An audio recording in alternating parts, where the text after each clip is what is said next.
मांगो, माफी मांगो, माफी मांगो। बाबा साहब का अपमान नहीं सहेगा हिंदुस्तान। अभी एक फैशन हो गया है, आम्बेडकर आम्बेडकर आम्बेडकर आम्बेडकर आम्बेडकर आम्बेडकर। इतना नाम अगर भगवान का लेते तो 7 जन्मों तक स्वर्ग मिल जाता। तो अच्छी बात है ना। ना सुनिए तो, सुनिए ना, आप सुनिए ना, मैं बताता हूं। हमें तो आनंद है कि आम्बेडकर का नाम लेते हैं। आम्बेडकर का नाम अभी 100 बार ज्यादा लो, परंतु साथ अर्थ में आम्बेडकर जी के प्रति आपका भाव क्या है ये मैं बताता हूं। मान्यवर, आम्बेडकर जी को देश की पहली कैबिनेट से इस्तीफा क्यों दे दिया? आम्बेडकर जी ने कई बार कहा कि अनुसूचित जातियों और जनजातियों से हुए व्यवहार से मैं असंतुष्ट हूं। सरकार की विदेश नीति से मैं असहमत हूं और आर्टिकल 370 से मैं असहमत हूं। इसलिए वो छोड़ना चाहते थे। उनको आश्वासन दिया गया, आश्वासन पूरा नहीं हुआ। उन्होंने इग्नोरेंस के चलते इस्तीफा दे दिया। और एक श्री BC रॉय ने पत्र लिखा कि आम्बेडकर और राजा जी जैसे 2 महानुभाव मंत्रिमंडल छोड़ेंगे तो क्या होगा। तो नेहरू जी ने उनको जवाब में लिखा है, राजा जी के जाने से तो थोड़ा बहुत नुकसान होगा, आम्बेडकर के जाने से मंत्रिमंडल कमजोर नहीं होता है। मान्यवर, ये विचार जो खड़गे जी कह रहे हैं ना, क्या आपत्ति है? जिसका विरोध करते हो उसका वोट के लिए नाम देना कितना उचित है? क्योंकि अब गृह मंत्री अमित शाह का यही वो पूरा बयान है जिसमें से फैशन वाली लाइन काट कर विपक्ष ने हंगामा खड़ा कर दिया।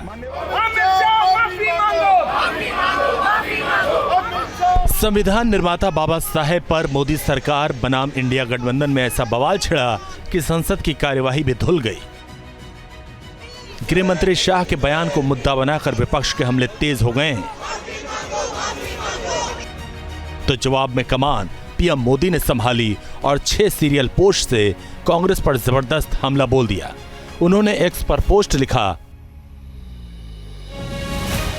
देश ने बार बार देखा है कैसे एक वंश के नेतृत्व वाली एक पार्टी ने डॉक्टर अंबेडकर की विरासत को मिटाने और SC/ST समुदाय को अपमानित करने के लिए हर संभव गंदी चाल चली। कांग्रेस ने 2 बार बाबा साहेब को चुनाव में हराने की चाल चली। पंडित नेहरू ने उनके खिलाफ प्रचार किया और उनकी हार को प्रतिष्ठा बना लिया। उन्हें भारत रत्न देने से इंकार कर दिया गया।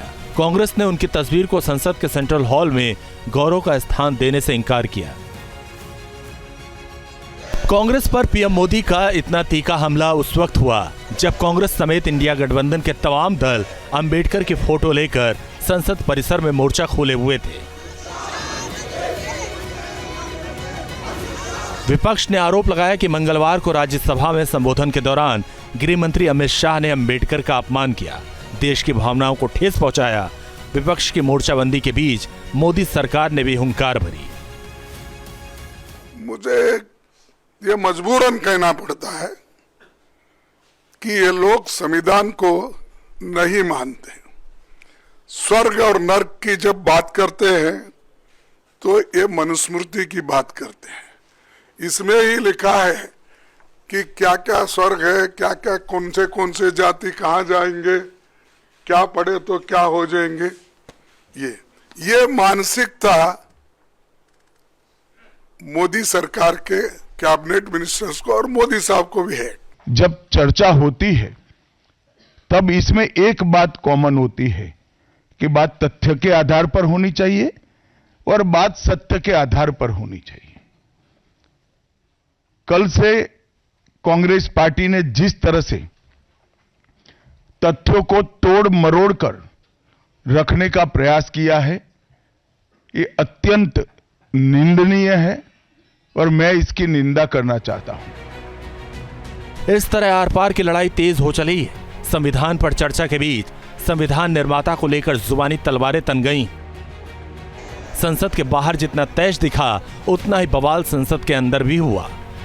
सुबह ही संसद की कार्यवाही शुरू होते ही मोदी सरकार और विपक्ष आमने सामने आ गए थे। आज दिन भर संसद की कार्यवाही जब चली, मोदी सरकार और विपक्ष में आर पार की लड़ाई ही दिखी। मोदी जी को अगर थोड़ा सा भी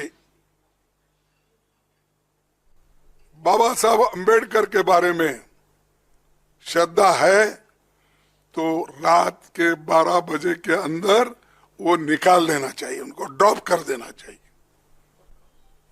हाँ, बर्खास्त कर देना चाहिए। कांग्रेस पार्टी अंबेडकर जी विरोधी पार्टी है।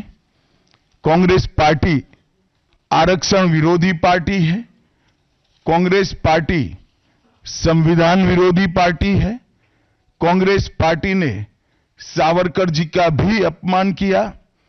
कांग्रेस पार्टी ने आपातकाल डालकर संविधान के सारे मूल्यों की धज्जियां उड़ा दी। संविधान निर्माता डॉक्टर भीमराव अंबेडकर को लेकर अक्सर बीजेपी बनाम कांग्रेस में संग्राम छिड़ा रहता है। बीजेपी बार बार लगातार ये आरोप जड़ती है कि विचारधारा को मुद्दा बनाकर कांग्रेस, खासकर गांधी परिवार ने अंबेडकर को उचित सम्मान नहीं दिया। इसी लाइन पर गृह मंत्री शाह ने कांग्रेस पर आरोपों की बौछार कर दी थी और फैशन वाला बयान दिया, जिसे विपक्ष ने लपक लिया और विपक्ष के तमाम सांसद मैदान में उतर आए। तो बीजेपी के धुरंधर भी कमर कसकर मोर्चा संभाले हुए हैं। कास्ट सेंसस संविधान के बीच विपक्ष ने संविधान निर्माता के सम्मान को बड़ा मुद्दा बनाया है। जिस तरह घमासान छिड़ा है, उससे साफ है कि इस बैटल ग्राउंड में कई और मोड़ बाकी। Team news nation. News nation अब व्हाट्सएप पर खबरों की ताजा अपडेट के लिए न्यूज नेशन के इस QR कोड को स्कैन करें।